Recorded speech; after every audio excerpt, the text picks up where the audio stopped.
sekalian, salawat dan salam yang mudah-mudahan senantiasa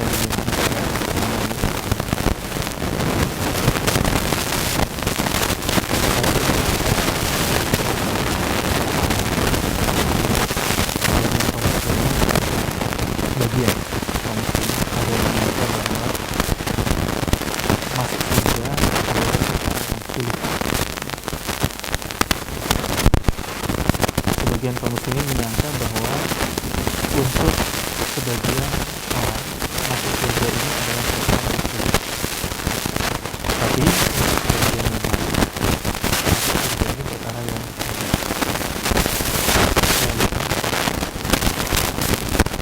Kenapa kok bisa dikatakan seperti itu? Ada sebagian kaum muslimin yang dalam hidupnya dan tidak ada usaha untuk mencari cara agar dia itu bisa selamat dari neraka. Sehingga sebagian kaum muslimin ini mengira, ya sudah, kalau misalnya Allah kepingin saya masuk surga, karena apa? Dia menyangka bahwa masuk surga itu adalah perkara yang sulit bagi dia, mudah bagi orang. Misalkan seseorang, misalnya sekarang dia umurnya sudah 58, dan di umur 58 itu dia baru ngerti puasa, dia baru ngerti ini, dia baru ngerti itu. Sebelumnya, mulai dari umur 57 sampai waktu umur balik, gak tahu, dia gak pernah sholat, dia gak pernah ini, gak pernah sholat. Maka dia menyangka, umur hidup, hampir umur hidup saya sudah dipenuhi dengan kemaksiatan, dan tidak sedikit pun saya berusaha untuk menyembuhkan. Umur saya sudah berapa? Padahal Nabi SAW bilang umurku antara 60 sampai 70. Katakanlah sampai 60, itu sudah 2 tahun aja. 2 tahun mau nebus berpuluh-puluh tahun yang saya banyak maksiatnya nggak pernah sholat. Maka sebagian kaum muslimin menganggap ya sudahlah, itu apa lagi saya sholat. Toh kalau saya usaha pun nggak akan mencukupi. Tapi bagi sebagian orang, menurut dia, kalau orang-orang yang lain yang dari sejak kecil dia ibadah terus, mudah bagi dia masuk. Maka wallahu a'lam, sebab kenapa ada sebagian kaum muslimin yang punya pikiran seperti ini, di antara sebagian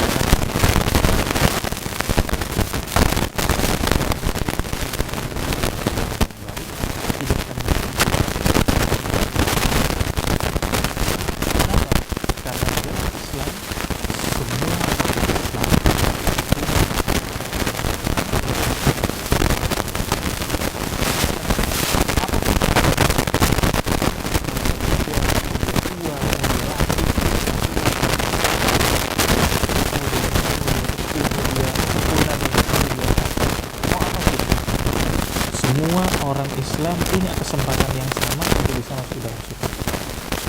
Mau dia kaya, mau dia miskin, terserah.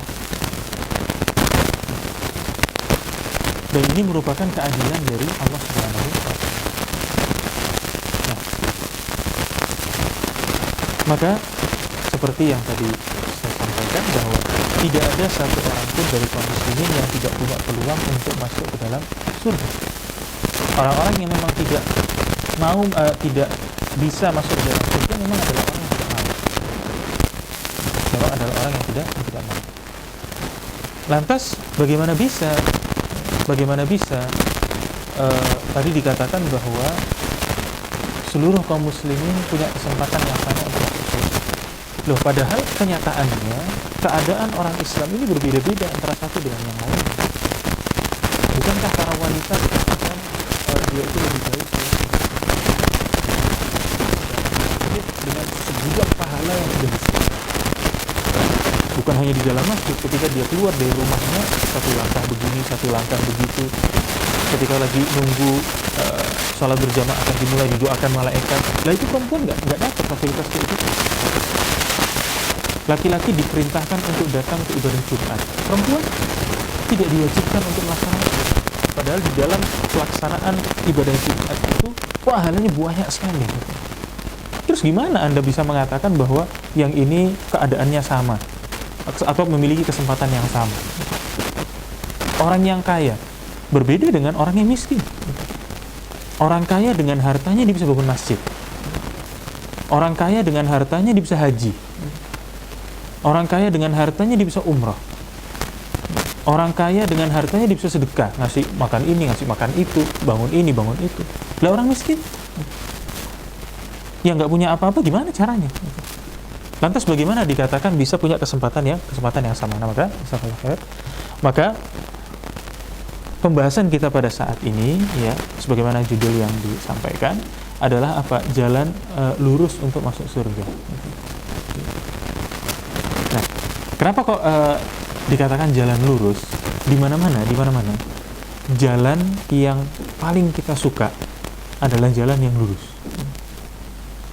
Ya, sebesar apapun jalannya, sebagus apapun jalannya, kalau jalannya itu berkelok-kelok, antum pasti nggak senang. Ya, sebagus apapun jalannya, selebar apapun, tapi kalau kemudian jalannya itu begini-begini, itu kita nggak senang. Tapi kalau misalkan jalannya itu lurus begitu, itu nyaman, dan itu lebih mudah daripada kita harus mengikuti jalan yang berkelok-kelok. Nah, maka ikhwan sekalian, kita akan membahas dan akan membuktikan bahwa keadaan seorang muslim dengan muslim yang lainnya memiliki kesempatan yang sama untuk bisa masuk ke dalam surga. Nah, apabila orang kaya, tadi kita singgung orang kaya, bisa menunaikan haji dengan janji pahala yang besar.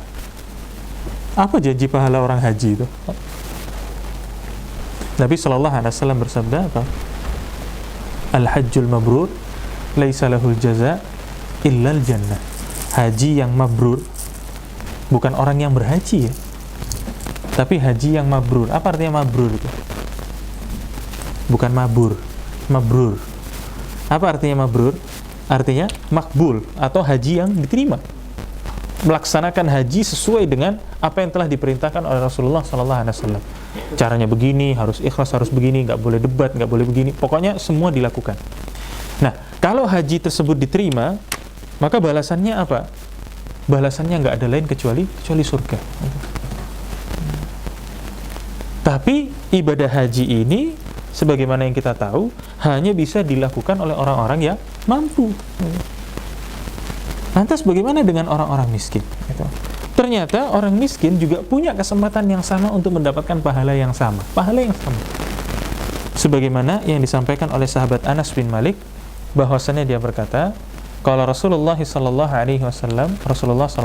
bersabda, "Man shallal ghadata fi jama'atin, thumma qa'ada yadhkurullaha hatta tatlu'a asy-syams, thumma shalla rak'atain, kanat lahu ka ajri hajjatin wa umratin."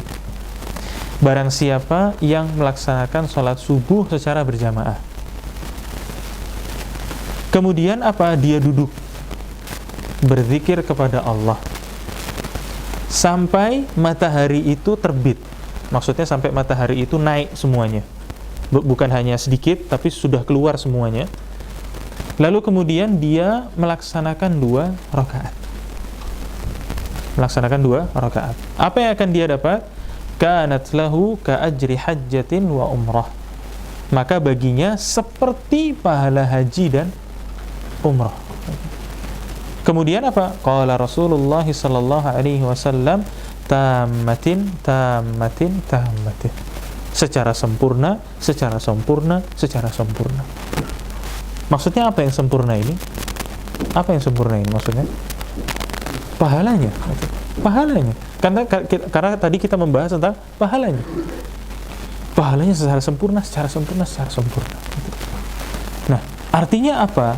Di sini Islam tidak kemudian memberikan kesempatan yang mudah bagi orang-orang yang kaya, tapi kemudian menganaktirikan orang miskin. Tidak. Setiap orang bisa melakukan ibadah yang sama. Lantas kalau kemudian dikatakan, Ustaz, kok mudah sekali kayak gitu bisa dapat pahala haji dan umroh, kok mudah sekali gitu. Kata siapa mudah? Kata siapa mudah? Gitu. Cari coba sekarang antum keliling kota Pontianak ini gitu. Subuh-subuh kan waktu sampai matahari itu keluar itu kan biasanya sekitar sejam ya, atau kurang lah gitu, sekitar itu. Coba antum keliling gitu, keliling di kota Pontianak ini, cari masjid yang pada jam itu masih buka gitu. Mesti tidak ada gitu.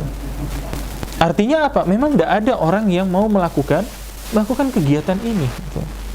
Susah, sulit gitu. Jangankan mau melakukan kegiatan, bangun subuhnya aja susah gitu. Mau melakukan ini lagi gitu. Terkadang ada seseorang yang memang sudah mau melakukannya, ternyata apa? Pihak masjidnya tidak menyediakan fasilitas itu. Seperti yang pernah terjadi bapak saya dulu ya, Ustaz Mubarak rahimahullah, beliau bercerita apa? Dulu pernah di satu masjid setelah sholat subuh beliau duduk di situ. Memang tujuannya adalah untuk melaksanakan ibadah ini. Maka orang-orang satu-satu pergi keluar, sampai semua orang ini nggak ada lagi. Gitu. Sisa beliau dengan takmir masjid satu orang. Gitu. Akhirnya apa? Takmir masjid ini berusaha memberikan kode agar bapak saya ini keluar. Gitu. Bapak saya ini keluar. Mulai dari dia keliling-keliling, akhirnya lampu satu-satu dimatikan, disisakan satu yang di atas kepala beliau. Gitu. Jadi yang lain mati, cuma satu ini aja yang hidup. Gitu. Akhirnya nggak ngerti-ngerti juga, dia di pintu sambil goyangkan kunci, cing gitu. Sebagian masjid tidak menyediakan ini. Gitu. Maka ibadah ini juga bukan terus kemudian ibadah yang mudah. Gitu. Ya, butuh juga perjuangan. Nah, ikhwas sekalian, maka apabila kita ingin mendapatkan pahala haji dan umroh secara sempurna dan kita belum sanggup untuk kemudian pergi haji, masih ada kesempatan untuk kita mendapatkan hal itu.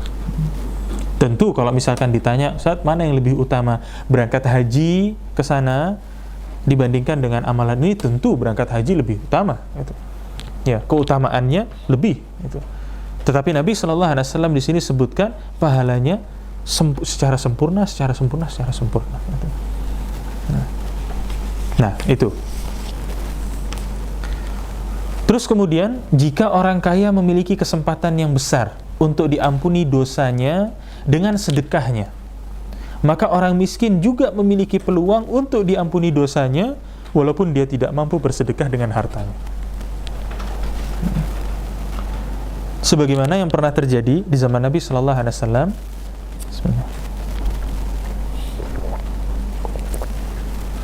Bersumber dari sahabat Qutaibah, bahwasannya dia berkata, anna fuqara al-muhajirin atau Rasulullah sallallahu alaihi wasallam, bahwa orang-orang muhajirin itu mendatangi Rasulullah sallallahu alaihi wasallam sambil berkata apa? Faqalu dhahaba ahlud duthuri bid darajatil ula wan na'imil mukim. Wahai Rasulullah, orang-orang kaya akan pergi dengan apa? Dengan membawa derajat yang tinggi dan kenikmatan yang abadi. Kenapa kok dikatakan seperti itu? Karena kita tahu orang-orang muhajirin adalah kelompok sahabat Nabi yang berhijrah dari kota Mekah menuju kota Madinah.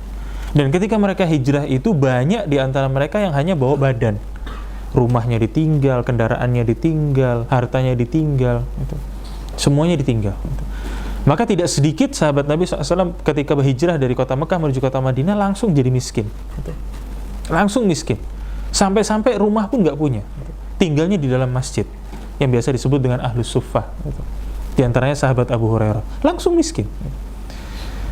Maka orang-orang muhajirin ini pernah menyampaikan isi hati mereka kepada Rasulullah SAW. Mereka tidak mengatakan, wah Rasulullah lapar, gitu enggak. Gitu.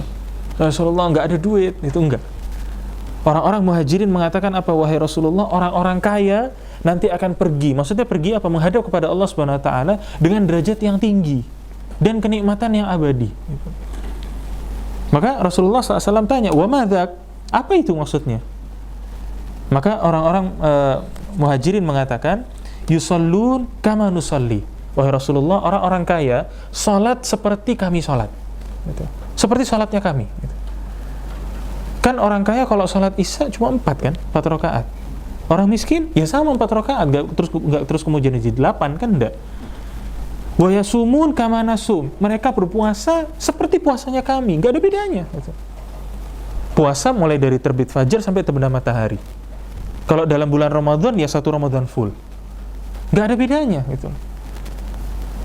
Tapi apa? Walahum di dalam riwayat yang lain disebutkan apa? Walahum fadlun min amwalihim yahujjuna biha. Tapi mereka itu punya apa? Keutamaan dari harta mereka, kelebihan dari harta mereka, yang dengan harta itu mereka bisa pergi haji.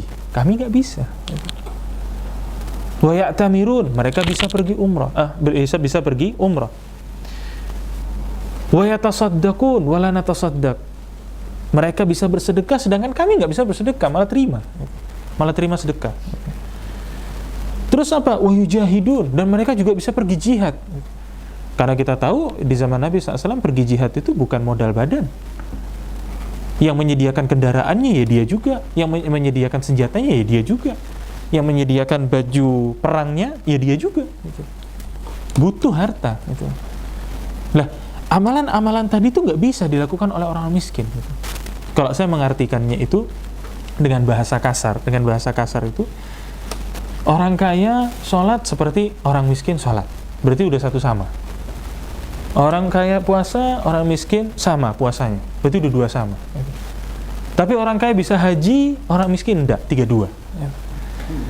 Orang kaya bisa umroh, orang miskin enggak bisa 42. Orang kaya bisa sedekah, orang miskin enggak bisa, udah 52. Jauh perbedaannya, gitu. Udah kalah telak ini, gitu. Makanya orang-orang miskin mengatakan, nih orang kaya akan pergi menghadap kepada Allah dengan derajat yang tinggi, karena amalannya banyak mereka ini, gitu. Sedangkan kami nggak bisa, gitu. Maka Rasulullah SAW bersabda, afala u'allimukum syai'an tudrikuna bihi man sabaqakum wa tasbiquna bihi man ba'dakum wa la yakunu ahadun afdala minkum illa man sana'a mithla ma sana'tum. Rasulullah SAW mengatakan apa? Maukah kalian aku beritahu tentang satu amalan yang amalan tersebut kalau kalian lakukan dapat mengejar orang-orang yang tadi kalian sebut itu sudah mendahului. Kalian amalkan amalan ini, kalian bisa mendahului mereka. Terus apa? Dan dengan amalan tersebut kalian akan mendahului orang-orang yang sesudah kalian, dan tidak ada seorang pun yang lebih utama dari kalian kecuali orang yang mengamalkan amalan seperti yang kalian amalkan. Artinya apa? Kalau amalan ini kalian lakukan, pertama, kalian akan mendahului orang-orang yang tadi kalian sebut dari sisi pahala. Kemudian yang kedua, orang-orang kaya tidak akan bisa mengejar kalian dari sisi pahala kecuali kalau mereka mengamalkan amalan yang serupa. Kan istimewa sekali ini amalan ini, gitu. Nah, yang tadi kita udah kalah telak 62 apa 72 tadi itu, gara-gara dengan amalan ini bisa langsung membalikkan keadaan. Terus apa? Yang orang kaya nggak bisa mengejar lagi, gitu. Nggak bisa kejar, gitu. Kecuali kalau mereka mengamalkan amalan yang sama. Apa itu? Apakah sebuah amalan yang membutuhkan pengorbanan nyawa? Apakah amalan yang membutuhkan pengorbanan harta? Apakah membutuhkan pengorbanan waktu yang luar biasa? Ternyata Rasulullah SAW mengatakan apa? Tusabbihun wa tukabbirun wa tahmaduna duburi kulli salatin 33 marrah. Kalian bertasbih, kalian bertakbir, kalian bertahmid di setiap akhir salat sebanyak 33 kali. Ternyata amalannya itu, gitu. Artinya apa? Allah Subhanahu wa taala sediakan kesempatan bagi orang-orang miskin untuk bisa mendahului orang-orang kaya, bukan sama, mendahului, gitu. Mendahului, gitu. Dan kenyataannya sekarang kita lihat, amalan ini juga seakan-akan sebuah amalan yang sangat berat untuk dilakukan, gitu. Nabi SAW tidak mengatakan habis sholat astagfirullah 3 kali, Allah anta salam, enggak. Beliau enggak mengatakan seperti itu. Beliau hanya mengatakan apa? Tasbih, tahmid, dan takbir 33 kali. Itu aja. Gitu.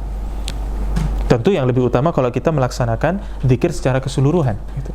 Tapi dengan amalan ini saja, itu sudah jauh melampaui orang-orang yang tidak mengamalkan amalan ini. Gitu. Dan kenyataannya iya. Gitu. Kalau kita lihat sekarang habis sholat, gitu. Terutama habis Jumatan, gitu. Terutama habis Jumatan, gitu. Begitu, dan ini sering saya rasakan sendiri, gitu. Begitu salam, assalamualaikum warahmatullahi, assalamualaikum warahmatullahi, mic saya taruh, lalu kemudian saya balik badan, itu motor sudah bunyi, gitu. Loh, betul, coba aja antum perhatikan, gitu. Coba aja antum perhatikan, gitu. Kalau antum sholat Jumat di mana, coba perhatikan, gitu.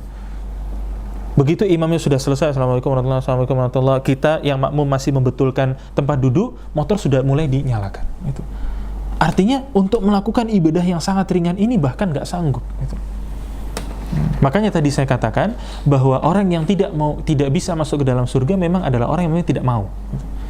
Ada amalan yang ringan seperti ini tapi nggak bisa dilakukan.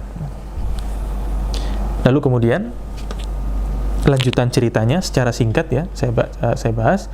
Ternyata setelah disampaikan amalan ini, orang-orang miskin bahagia. Bahagia. Maka amalan tersebut dilakukan.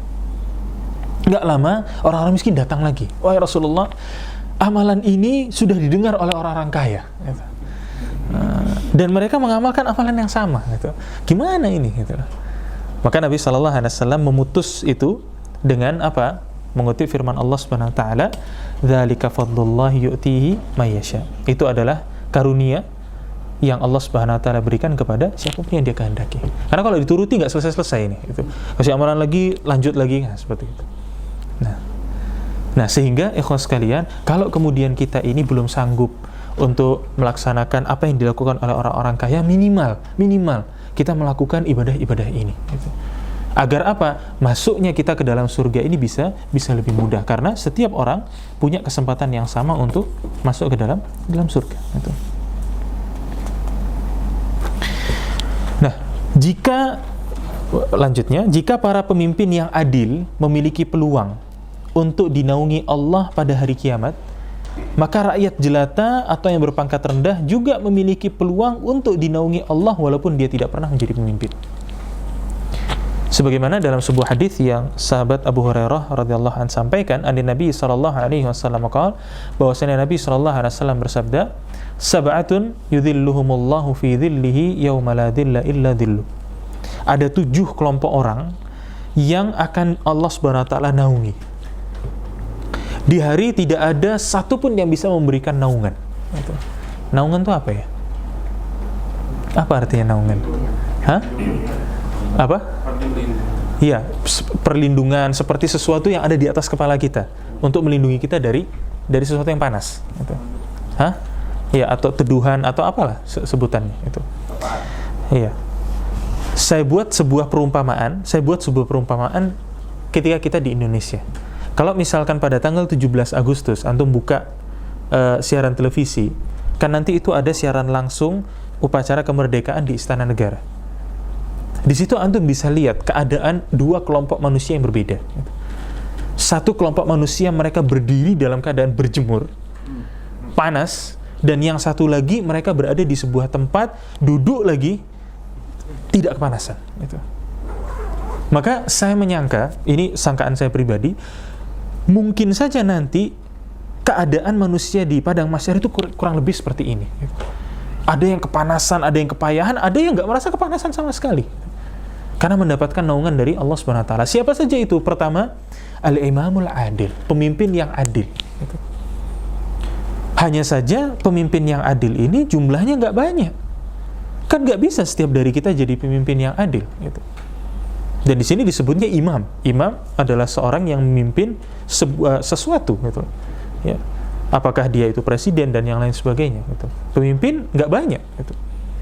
Maka kita yang tidak pernah menjadi pemimpin, yang tidak pernah berpangkat tinggi ini, apakah punya kesempatan yang sama? Punya. Karena apa? Lanjutannya Nabi sallallahu alaihi wasallam bersabda, "Wa syabun nasya'a fi ibadati rabbih." Dan seorang pemuda yang dia itu tumbuh dalam beribadah kepada Tuhannya. Kenapa kok istimewa? Karena apa? Masa-masa muda itu adalah, kalau dulu orang-orang tua kita selalu, atau guru-guru saya juga mengatakan bahwa masa muda ini masa mencari jati diri, gitu. Masa kepingin mencari perhatian orang, gitu. Kalau antum misalkan lihat malam Ahad, antum pergi ke Bundaran Untan, gitu. Iya, sebelum direhab sekarang, yang dulu.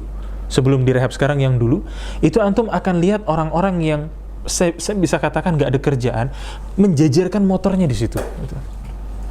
Lalu kemudian mereka duduk melingkar, nggak ada kegiatannya. Gitu. Belum lagi mereka nanti akan melakukan kegiatan keliling-keliling naik motor. Gitu. Ada lagi sebagian pemuda yang ketika naik motor itu ban depannya diangkat-angkat. Gitu. Hah? Ada. Gitu. Tujuannya apa? Sebetulnya kalau misalnya kita melihat kok seperti itu pandangan kita. Tapi bagi anak muda itu dia kepingin apa? Orang-orang lihat terus kemudian kita bilang, wow, itu aja gitu. Karena memang anak muda itu seperti itu.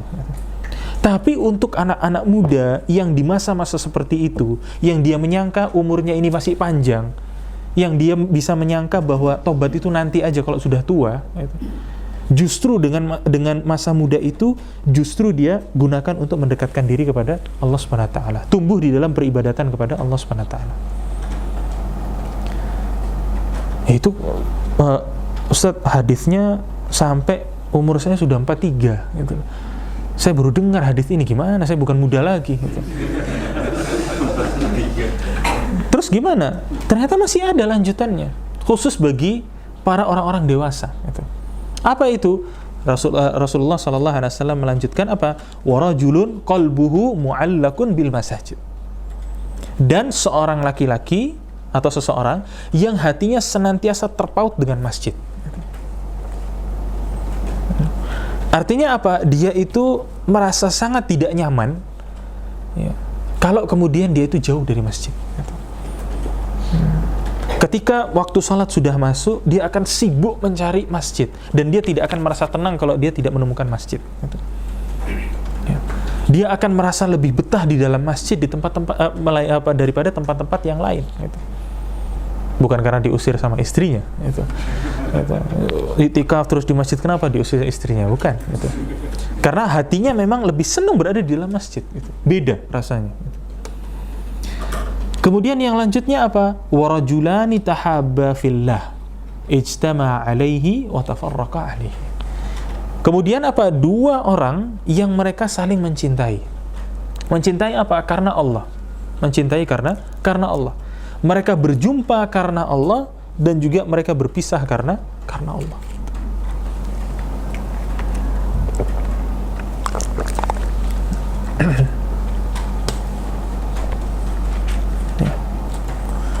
Nah, sehingga orang yang berjumpa karena Allah maksudnya apa? Dia memang berkawan dengan orang ini, tidak melihat benderanya apa, tidak melihat dari organisasi apa, ya, tidak melihat dari suku apa, tidak melihat dari warna kulit apa. Dia sadar bahwa dengan saya berkawan dengan orang ini, saya akan bisa lebih dekat kepada Allah Subhanahu wa taala. Terus kemudian nanti apa? Mereka juga akan berpisah karena Allah Subhanahu wa taala. Ya, ini apa? Ketika memang Allah Subhanahu wa taala tetapkan bahwa salah satu di antara mereka diwafatkan oleh Allah Subhanahu wa taala. Kemudian apa? Yang berikutnya, warajulun talabathum ra'ah dzatu mansibin wa jamal faqala inni akhafullah. Kemudian seorang laki-laki talabathum ra'ah, yang dia itu apa? Diajak oleh seorang wanita yang memiliki kedudukan dan memiliki kecantikan. Sekali lagi, seorang laki-laki yang diajak oleh seorang wanita yang memiliki kedudukan dan juga memiliki kecantikan. Dia punya dua. Dan yang ketiga apa? Dia yang ngajak. Kemudian laki-laki ini mengatakan apa? Inni akhafullah, saya takut kepada Allah. Karena apa? Orang ini orang yang istimewa sekali. Gitu. Dia diajak oleh seorang wanita yang memiliki paras yang cantik dan juga memiliki kedudukan. Artinya apa? Seandainya perbuatan, dan diajak apa? Maksudnya diajak berzina. Gitu. Seandainya perbuatan itu dilakukan, orang-orang nggak akan ada yang tahu. Karena dia punya kedudukan. Gitu. Dia punya kedudukan, dia bisa jaga. Gitu. Nggak bakal ada yang tahu. Gitu. Dia bisa sediakan tempatnya. Nggak akan ada orang yang tahu. Gitu. Tapi kemudian orang itu mengatakan apa? Inni akhafullah, saya takut kepada Allah. Gitu. Tapi kalau kemudian misalkan yang mengajak ini wanita yang ya tidak terlalu cantik, ya, tidak terlalu cantik, lalu kemudian kita diajak, lalu terus kemudian kita mengatakan inni akhafullah, nggak masuk dalam hadis ini. Gitu. Ya, nggak masuk karena bunyinya seperti itu. Karena kalau seseorang yang menolak ajakan wanita yang parasnya tidak cantik, itu wajar. Gitu. Kalau memang kita nggak ada keinginan, gitu, ya nggak ada keinginan. Tapi ya manusiawi gitu. Nah, terus kemudian apa? Yang berikutnya warajulun tasaddaqa. Dan seorang laki-laki yang bersedekah. Fa akhfaha, kemudian dia menyembunyikannya. Menyembunyikan sedekah itu, hatta la ta'lamu shimaluhu ma tunfiqu yaminuhu, sampai tangan kanannya tangan kirinya tidak mengetahui apa yang dikeluarkan oleh tangan kanannya.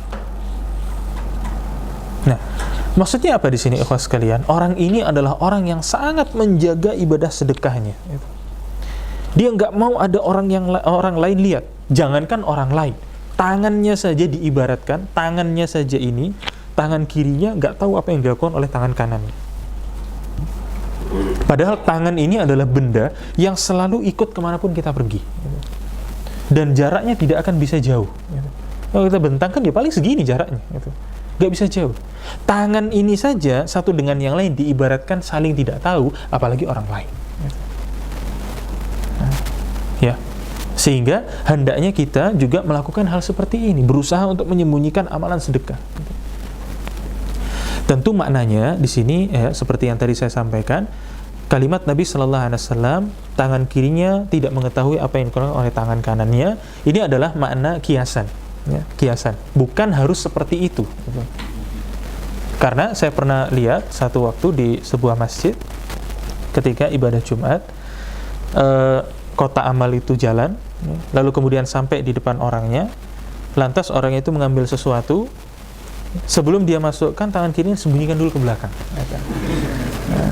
Ya, jadi bukan seperti itu maknanya, ya, bukan seperti itu maknanya. Karena kalau disembunyikan di belakang, tapi masukkan di begini, ya sama aja. Ya, sama aja, nggak ada bedanya. Apa ini? Azan dulu, nanti kita lanjutkan. Baik. Kita lanjutkan ikhwas sekalian. Insyaallah nggak terlalu lama. Dan kemudian kelompok yang ketujuh adalah apa? Zakarallahu khalian fafadat aina, dan orang yang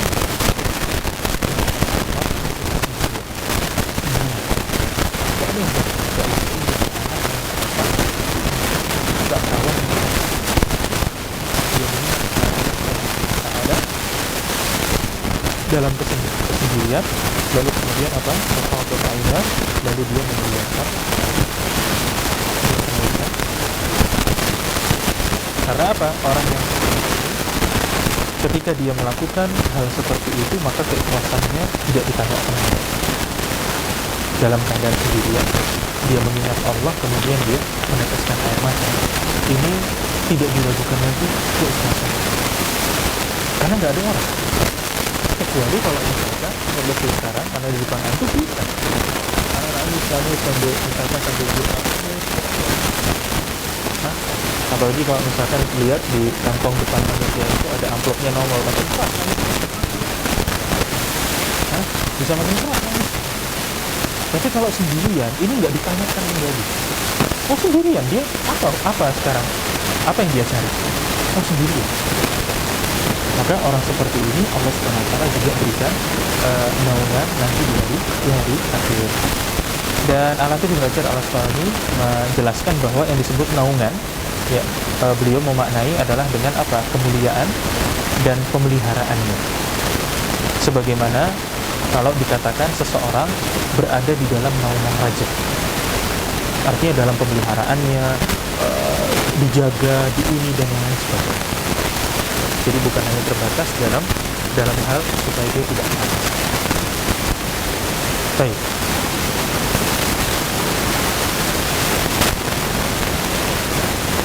Kemudian sejak tadi kita selalu membahas tentang laki. Terus perempuan ini gimana? Tadi kan itu antara laki dengan perempuan katanya sama. Apakah memang seperti itu keadaannya? Ternyata di dalam sebuah hadis yang disampaikan oleh sahabat Abdurrahman bin Auf, bahwasanya dia berkata, Rasulullah sallallahu alaihi wasallam bersabda, "Idza shallatil mar'atu khamsaha wa shamat syahraha wa hafizat farjaha wa ata'at zawjaha, qila laha udkhulil jannah min ayyi abwabil jannati syi'ti." Apabila seorang wanita melaksanakan sholat yang 5 dan berpuasa di bulannya, maksudnya bulan Ramadan, wa hafizat farjaha, dan dia menjaga kemaluannya. Jadi sudah 3. Kemudian apa? Wa ata'at zawjaha, dan dia taat kepada suaminya. Qila laha, dikatakan kepadanya apa? Udkhulil jannah, masuklah ke dalam surga dari pintu mana saja yang kamu kehendaki. Nah, fasilitas ini tidak berlaku kebalikan. Artinya kalau suaminya taat sama istrinya, nggak ada, gitu. Nggak ada, fasilitas itu nggak ada. Ini hanya khusus diberikan kepada para wanita, gitu. Artinya apa? Wanita pun seandainya dia tidak diwajibkan untuk Jumatan, dia tidak diwajibkan untuk berjihad, dia tidak diwajibkan untuk begini, untuk begitu, tapi dia masih punya kesempatan untuk bisa masuk ke dalam surga dengan amalan yang tidak bisa dilakukan oleh laki-laki. Ya, gitu. Artinya wanita juga punya kesempatan yang sama, bahkan kedudukannya lebih daripada laki-laki. Kalau misalkan kita membaca sebuah hadis yang dikatakan bahwa orang masuk surga dari pintu mana saja yang dia mau, ini sebuah keutamaan yang luar biasa. Gitu. Saya buat sebuah perumpamaan begini. Kalau antum misalkan pergi ke Polda yang dekat Sudarso itu, tahu ya? Nah, antum bawa motor atau antum bawa mobil, bisa nggak antum parkir di depan tulisan yang polisi itu, yang di dalam gedung itu kan ada tulisan polisi besar itu di gedungnya itu kan, terus kemudian di depannya ada yang naikan begini, tahu? Bisa nggak antum parkir motor di situ? Boleh apa enggak? Nggak boleh. Itu. Antum akan digiring ke tempat tertentu. Gitu. Terus antum bisa nggak masuk ke dalam kantor polisi itu pintunya antum yang pilih? Gitu. Bisa nggak? Nggak bisa. Gitu. Nggak semua pintu antum bisa masuk. Gitu. Tapi coba sekarang kalau dia adalah Kapolda, gitu.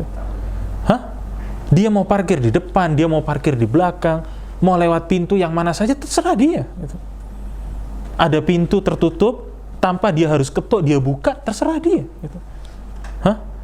Nggak ada yang bisa melarang dia. Gitu. Ini saya buat sebuah perumpamaan apa perbedaan antara seorang Kapolda dengan kita. Gitu. Di gedung itu. Gitu. Nah, maka seperti itu pula seseorang yang kemudian Allah SWT berikan fasilitas, silakan masuk surga lewat pintu mana saja, gitu. Berbeda dengan manusia yang lain yang sudah diarahkan, gitu. Yang ini masuk surga yang ini masuk surga yang itu, gitu. Berbeda keadaan, gitu.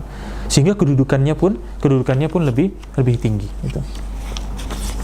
Terus kemudian apa? Tadi dikatakan orang yang sakit, gitu. Orang yang sakit katanya sama keadaannya. Apakah betul seperti itu? Di dalam sebuah hadis yang bersumber dari sahabat Jabir bin Abdullah, bahwasanya dia mengatakan, "Kunna ma'an Nabi sallallahu alaihi wasallam fi ghazah." pernah satu ketika kami itu berada dalam perjalanan untuk menuju peperangan. Maka Nabi SAW bersabda apa? Inna bil madinati la rijalan. Bahwasanya di Madinah itu ada beberapa orang laki-laki. Di Madinah ada beberapa orang laki-laki. Masirtum masiran wala qata'tum wadiyan illa kanu ma'akum. Apa itu? Yang beberapa orang laki-laki itu yang tidak melakukan bepergian seperti yang kalian lakukan, dan dia juga tidak menuruni lembah seperti yang kalian lakukan. Tetapi apa? Mereka bersama dengan kalian. Maksudnya mereka bersama dengan kalian ini apa? Dari sisi pahala.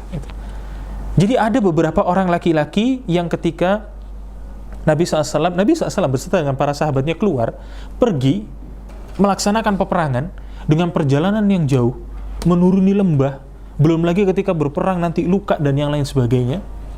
Ternyata ada beberapa orang yang di kota Madinah gak ikut pergi, tapi dapat pahala yang sama. Siapa itu mereka? Nabi SAW mengatakan, habasahumul marad. Mereka gak bisa pergi karena mereka sakit. Makanya di dalam hadis yang lain, Nabi SAW sabdakan, idza maridal abdu aw safar, apabila seorang hamba itu sakit atau sedang bepergian,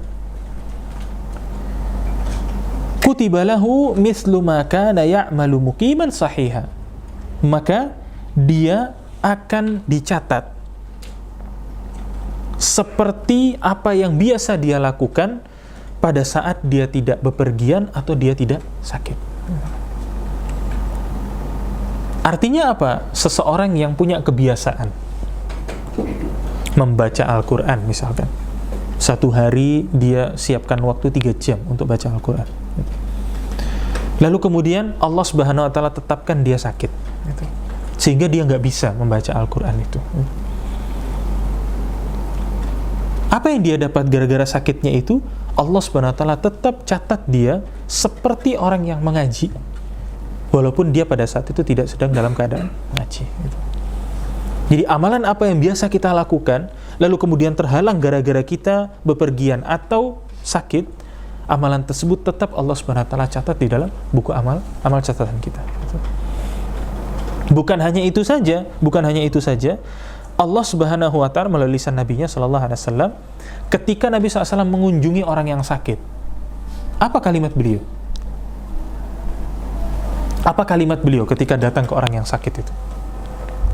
Nabi sallallahu alaihi wasallam ketika mengunjungi wanita tua yang sedang sakit, Nabi sallallahu alaihi wasallam bersabda apa? Absyiri, bergembiralah kamu wahai wanita. Orang sakit disuruh bergembira dengan sakitnya. Itu kok bisa begitu? Nabi SAW melanjutkan apa? Fa inna maradul muslim, karena sesungguhnya sakitnya seorang muslim akan dapat menghapuskan dosa-dosanya. Karena Allah SWT tahu keadaan orang sakit itu nggak sama dengan orang sehat. Maka orang yang sakit juga harus punya kesempatan yang sama untuk bisa masuk ke dalam surga. Makanya para ulama ketika ditanya, mana yang lebih bagus, sehat atau sakit, mereka nggak bisa pilih di antara keduanya. Sakit pun baik, sehat pun baik, nggak bisa. Ketika kita sakit, dosa-dosa kita dihapus. Ketika kita sehat, kita bisa melaksanakan ibadah secara sempurna. Ya, sehingga ketika nanti kita mendatangi orang yang sakit, berikan dia kabar gembira ini. Walaupun jangan kemudian kita tidak harus menggunakan kata yang sama. Misalkan kita ada orang tua kita misalkan sakit, terus kemudian kita datang, Pak, bergembiralah, gitu. Ya jangan, gitu. Ya jangan. Tapi ganti kalimatnya. Gitu. Dan ketika orang yang sakit itu, ikhwas sekalian, kalau orang, jangankan orang lain, saya sendiri yang dari tadi teriak-teriak dalil ini, ketika sakit lupa ini semua, lupa ini. Maka butuh orang-orang yang datang untuk menjenguk, untuk kemudian mengingatkan. Jangan bersedih, ini Allah sedang sayang dengan kamu. Sampaikan seperti itu. Dan betapa banyak orang-orang yang sakit merasa bergembira ketika diingatkan hal seperti itu. Dan sering saya saksikan sendiri ketika dulu Bapak saya misalkan mengunjungi orang yang sakit, ya, beliau datang, lalu kemudian duduk di sampingnya sambil mengelus kepalanya, lalu kemudian disampaikan, Pak, nggak apa-apa, gitu. Nggak apa-apa, Pak, gitu. Sekarang Allah ini sedang sayang dengan Bapak. Karena apa? Ada orang-orang yang Allah Subhanahu wa Ta'ala ciptakan, sudah ditentukan dia ini masuk surga. Cuma amalnya nggak cukup. Gitu. Amalnya nggak cukup. Maka Allah Subhanahu wa Ta'ala kepingin orang tersebut masuk ke dalam surga, maka Allah berikan kepada dia penyakit. Gitu. Maka Bapak jangan bersedih. Gitu. Jangan bersedih dengan ini, karena Allah sedang sayang. Itu luar biasa efeknya. Gitu. Luar biasa efeknya. Gitu. Nah, sehingga orang yang sakit juga memiliki kesempatan yang sama untuk bisa masuk ke dalam surga. Gitu.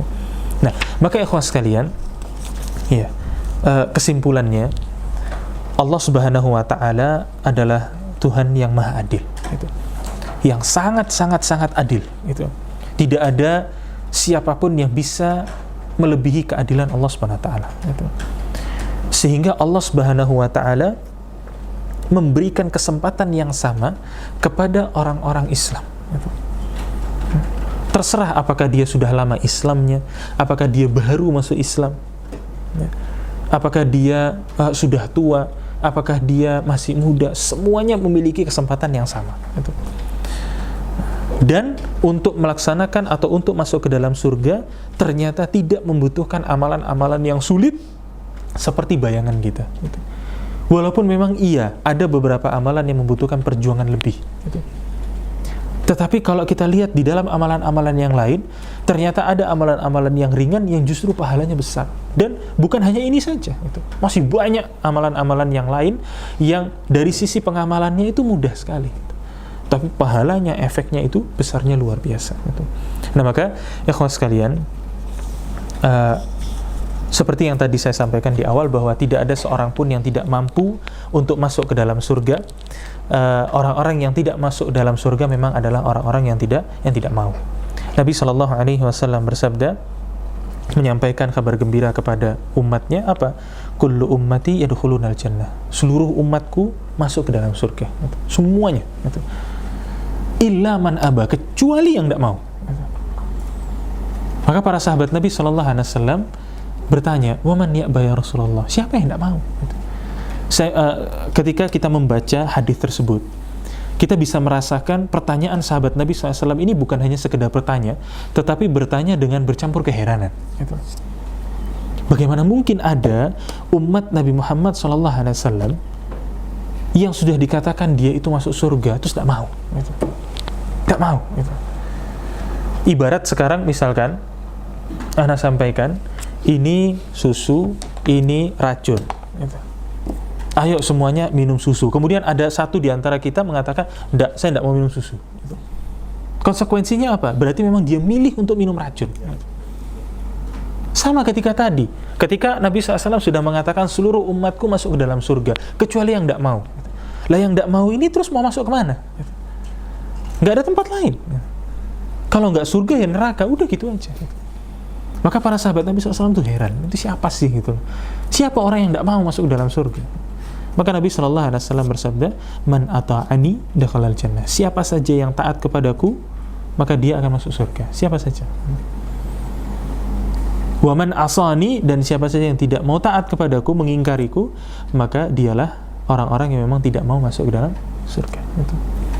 Nah, maka ikhwas sekalian, mudah-mudahan dengan penyampaian ini kita bisa memperbaharui kembali ya semangat kita di dalam memburu surganya Allah Subhanahu wa Ta'ala.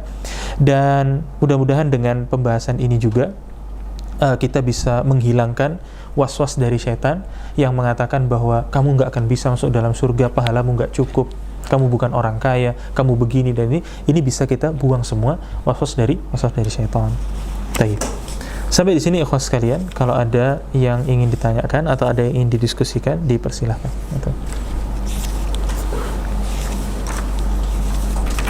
Kalau ada, mudah-mudahan tidak ada. Oh ada. Ya. Untuk yang ini pahala haji, misalkan anak sholatnya di sholat subuh saya sholat di Sakapur, lalu setelah sholat anak pergi langsung ke Masjid Bukhari misalnya di Ampera. Lalu sana misalnya ada belajar, lalu setelah belajar nanti kan pas matahari naik anak sholat 2 rakaat tadi Ustaz. Apakah mendapatkan keutamaan seperti ini Ustaz? Iya. Jadi begini ya. Kalau misalkan ditanya, apakah kalau seperti itu saya mendapatkan keutamaan yang sama atau mendapatkan pahala yang sama? Untuk urusan pahala, saya belum tergabung dalam panitia pembagian pahala. Ya, jadi untuk urusan pahala saya tidak tahu. Tetapi dari sisi hadisnya,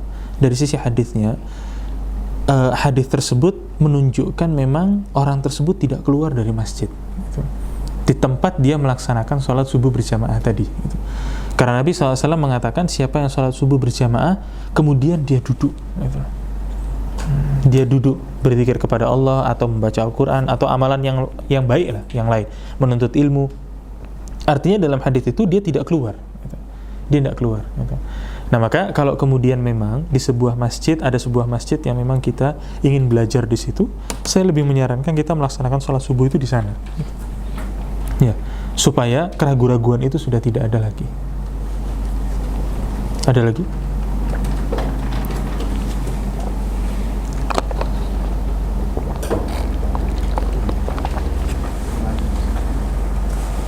Udah? Tuh. Kalau nggak ada, kita cukupkan sekian kajian kita pada kesempatan kali ini. Wassallallahu ala nabiyina Muhammadin wa ala alihi wa sahbihi ajma'in. Subhanakallahumma wa bihamdika asyhadu an la ilaha illa anta astaghfiruka wa atubu ilaik. Assalamualaikum warahmatullahi wabarakatuh.